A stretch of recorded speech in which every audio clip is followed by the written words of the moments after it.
The following is a project of our nonprofit newsroom. Support Midcoast Morning and local community-centered journalism today by signing up to be a monthly sustaining donor at chly.ca/donate. It doesn't take much money to support local news.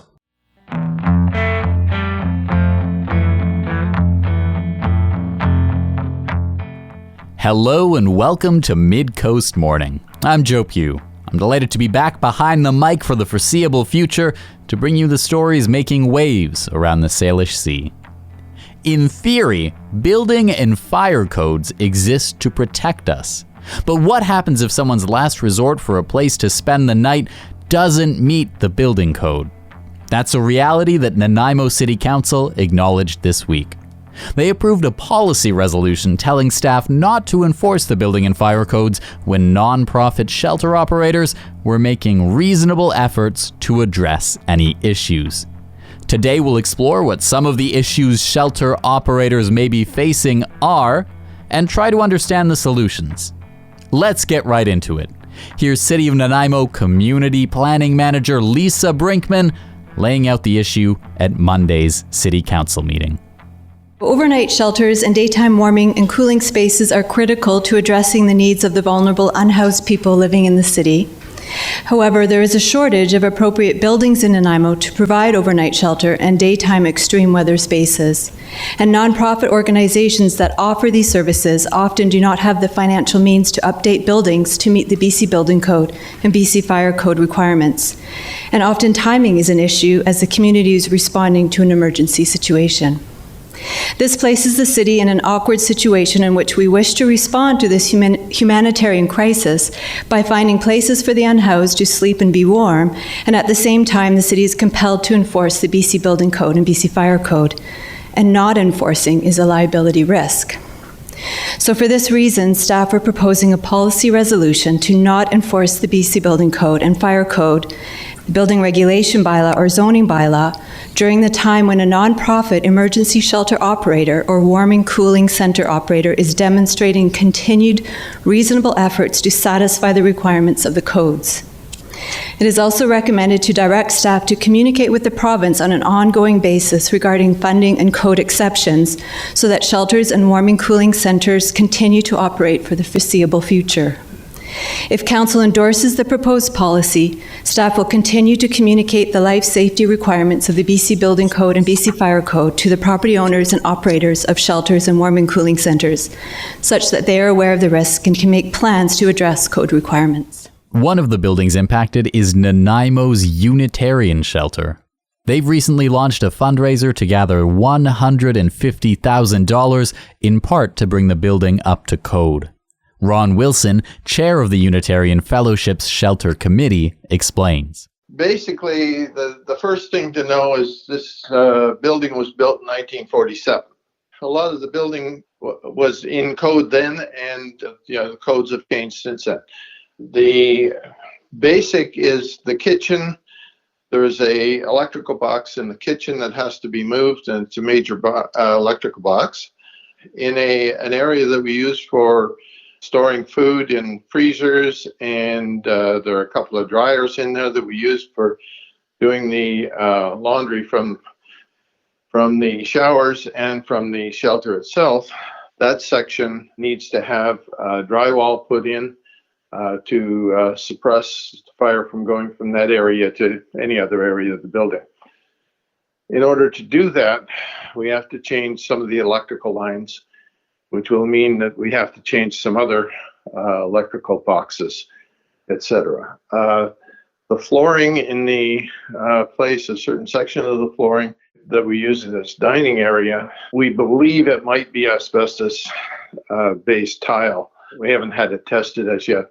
We're in the process of getting that done. And it will need to be replaced anyways. So that'll be new flooring. But if it's asbestos, it'll have implications of bringing somebody in and doing some testing there. Wilson says the shelter is working to comply with the codes. We want our guests and our staff to be safe. And we wish to comply. There's no question about that. It is the cost of complying will likely cost us $100,000 to $150,000. We're a small fellowship, and we quite strictly, that's why we're doing a fundraiser, because we can't count on the number of people in the fellowship to come up with $150,000. It's just not going to happen. So we have to go further out into foundations and charitable organizations and the public to see if we can gather the funds to do the work. He says the fire department has been working with the shelter to mitigate the issues. We want to get there and fully up to code. We just are having difficulty financing a path to do that. Where we are now with the fire department, they've allowed us to maintain and continue. They could have shut us down before. They've allowed us to maintain and continue with that hourly walk around of the inside and outside of the building and making sure that there's nothing going wrong. Wilson says we should keep in mind that while this is an issue with a building, ultimately it impacts people. The most important thing is that whenever somebody looks at statistics, we have to pare it down to the individual. And if we don't find emergency shelter for somebody, they'll be out on the street in the rain tonight. Ron Wilson is the chair of the Unitarian Fellowship's Shelter Committee. More information about the Unitarian Shelter can be found at the website ufon.ca. You're listening to Midcoast Morning. I'm Joe Pugh. Today on the show, we're speaking with some shelter providers around town about their buildings. The city of Nanaimo directed staff this week not to enforce the building and fire codes if it would mean forcing a shelter to close its doors. Daylene Jones is the executive director of Haven Society in Nanaimo. I'll let her explain a bit about the work they do. Here at Haven, we provide supports and services for women and children and youth that have been impacted by violence, most specifically domestic violence and intimate partner violence. So that includes a transition house for women and children fleeing abuse. We also have some second stage housing for women who have kind of started that process towards independence. And then we have support services, wraparound services, such as counseling and community victim services that help people through the legal system, as well as counseling for children and outreach for women who are, at risk of homelessness and needing help with that housing navigation piece. I asked Jones whether Haven Society is facing any challenges around infrastructure. We operate a few different services, but one of the main ones is our transition house for women and children fleeing domestic violence.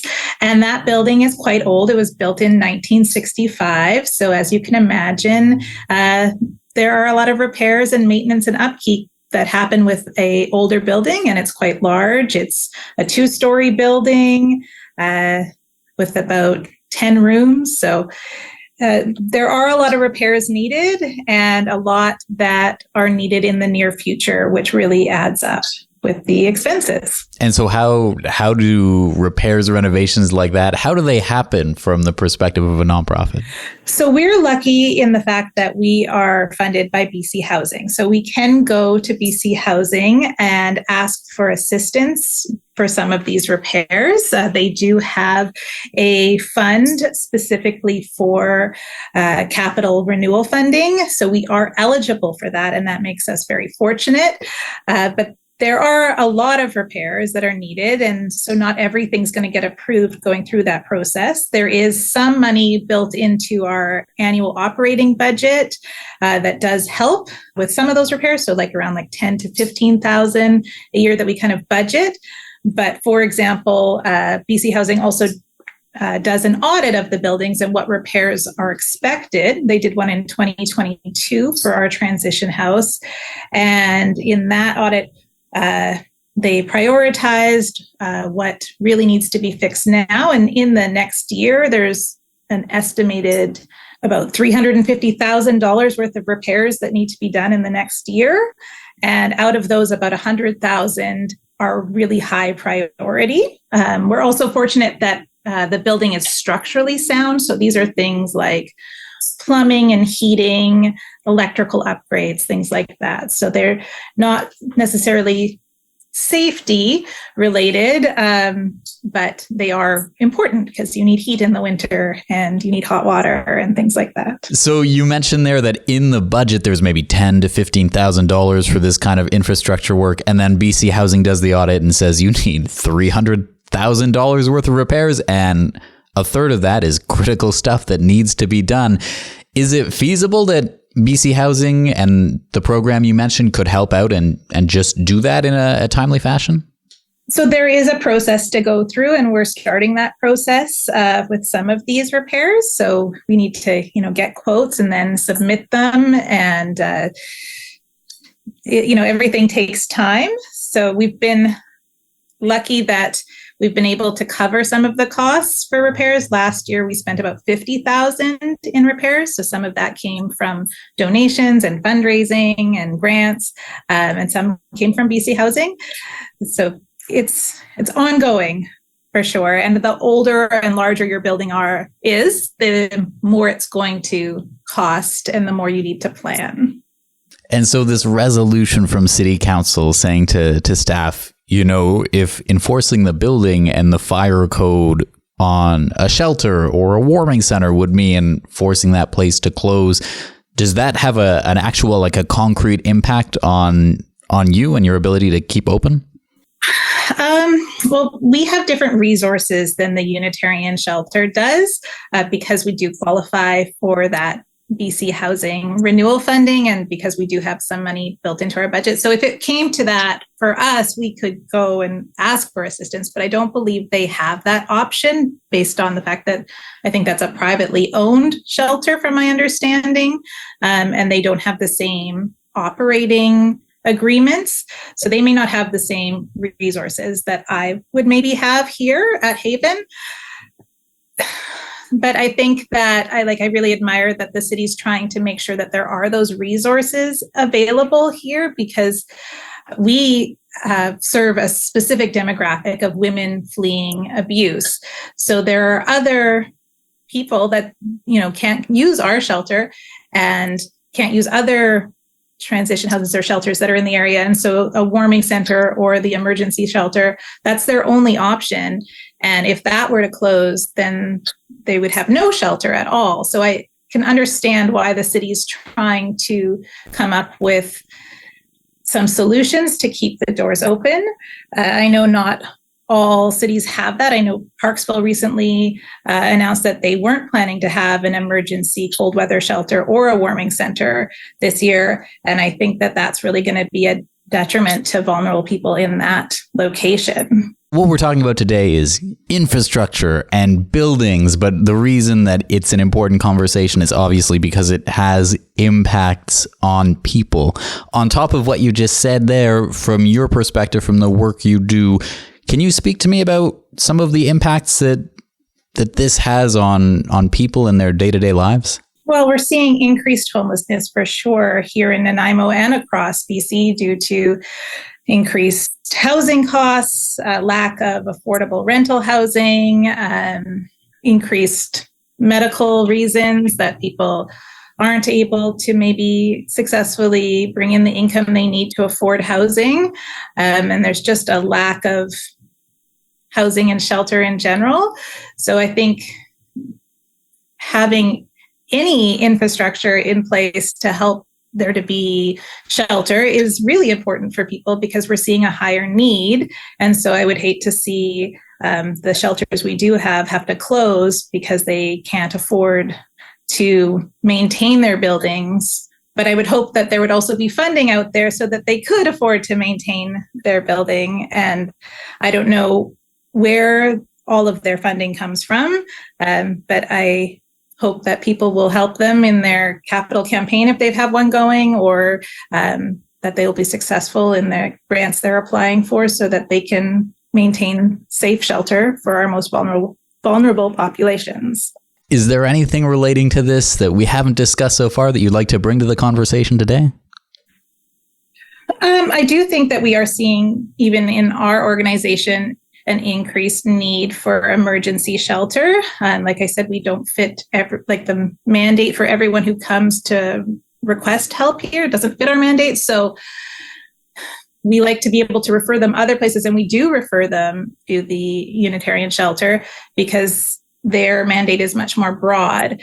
So it's just really needed. And I know BC Housing is also trying to create more affordable housing. The city is also looking at solutions for that. I think as a community, we all need to come together to try to find more solutions so that people are housed, because it is an epidemic here in our province and across the country. Daleen Jones is the Executive Director of Haven Society in Nanaimo.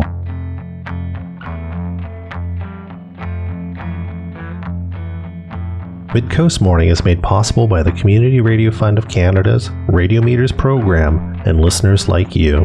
Support Midcoast Morning and CHLY's nonprofit newsroom today by becoming a sustaining donor at chly.ca/donate. Local news can't survive without your support.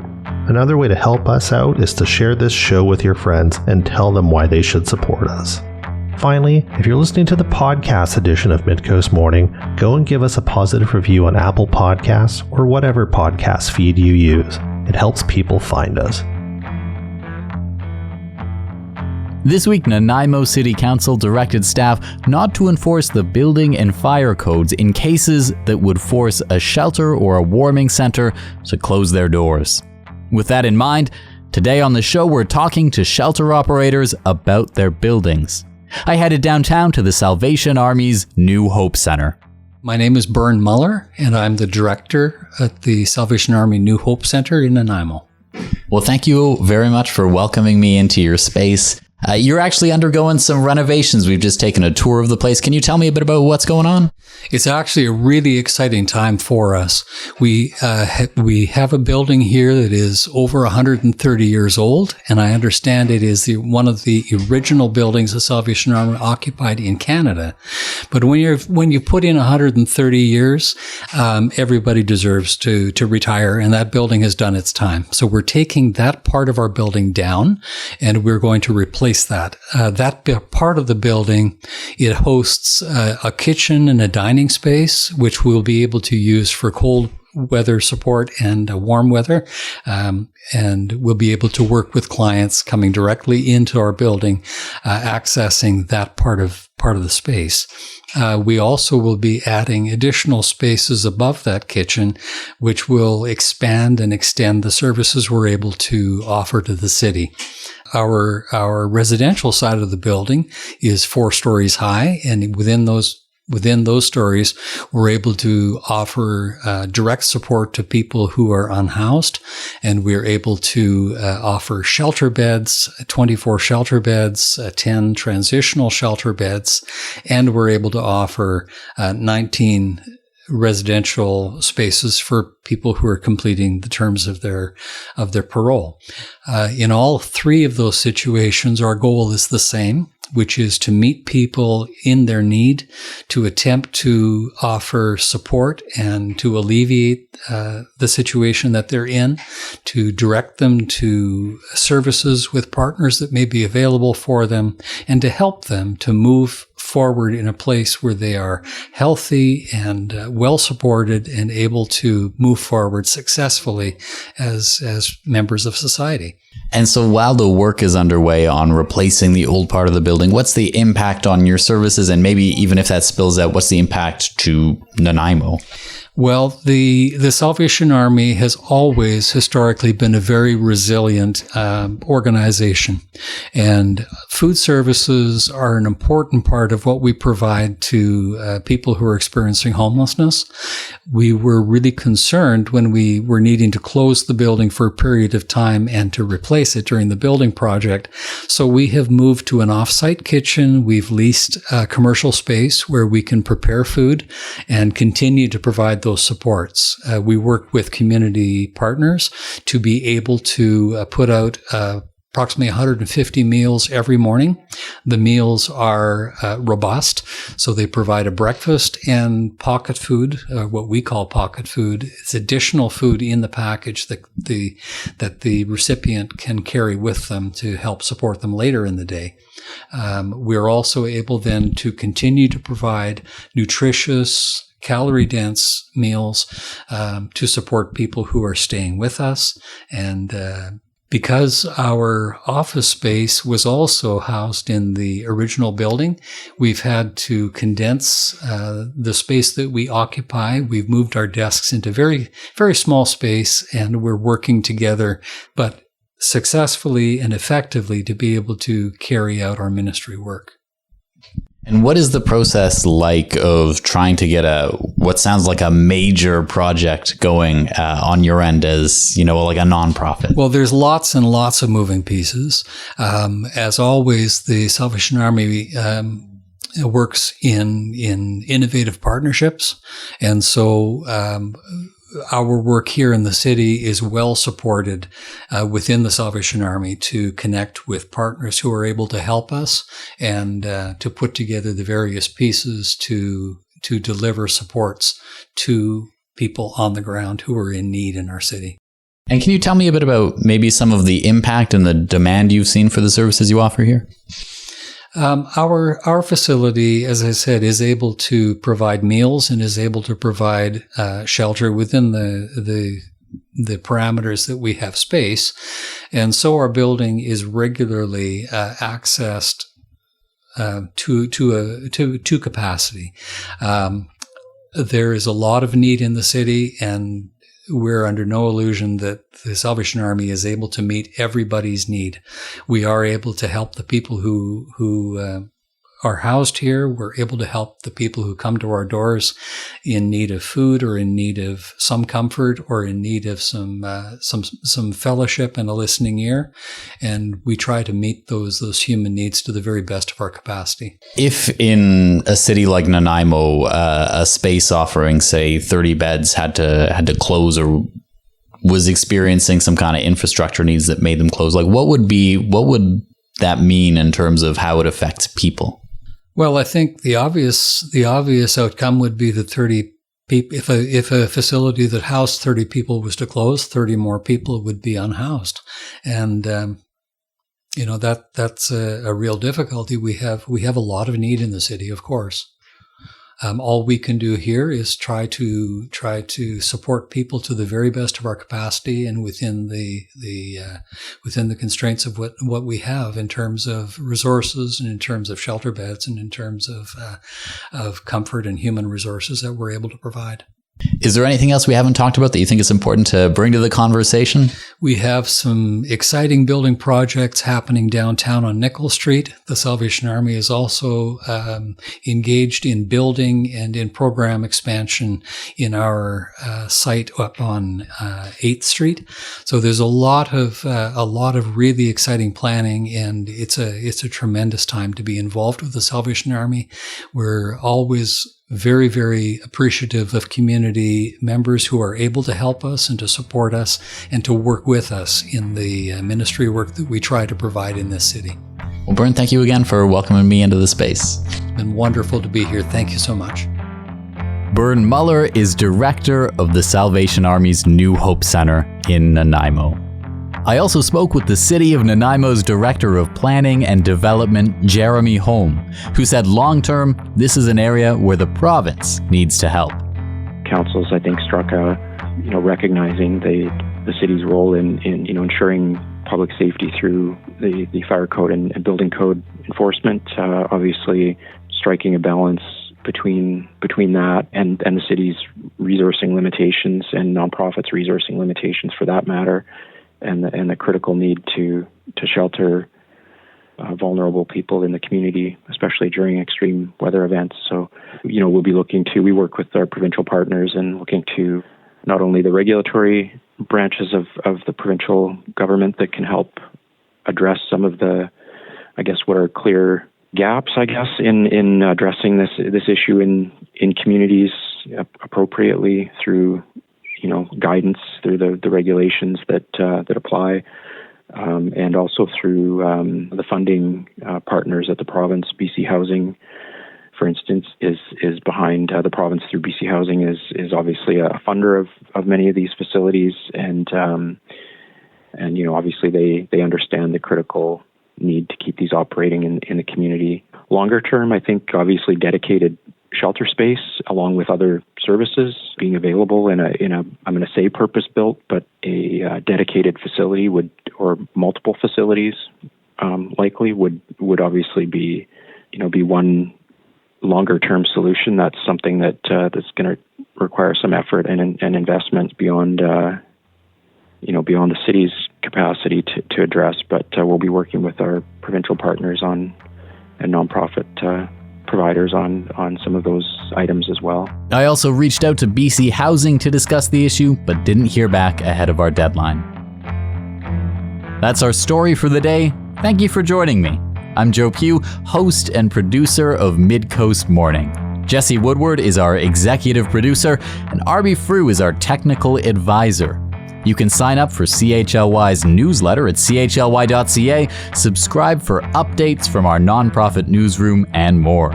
Our theme song is First One by local Nanaimo band Waste Management. You can find more of their music on their Bandcamp. If you have a story you would like us to cover, email us at news@chly.ca. That's all for now. I'll talk to you on another Midcoast Morning. Midcoast Morning would not be possible without the funding of the Community Radio Fund of Canada's Radio Meters program and listeners like you. Midcoast Morning is a project of CHLY's nonprofit newsroom. Support nonprofit journalism in Nanaimo and on the Salish Sea today by becoming a monthly sustaining donor at $5 or more per month. Support the program at chly.ca/donate. If you're already a supporter, record a voice memo telling others where you're listening from and why they too should support our work. After you're done, you can email it to us. Also, share the podcast with your friends. While Meta is blocking Canadian users from sharing news content on their Facebook feeds, you can still share our podcast directly with your friends via Facebook or Instagram Messenger. Finally, this program acknowledges and gives thanks to the Nanaimo First Nation as we broadcast and podcast from their traditional territory. Thanks for listening.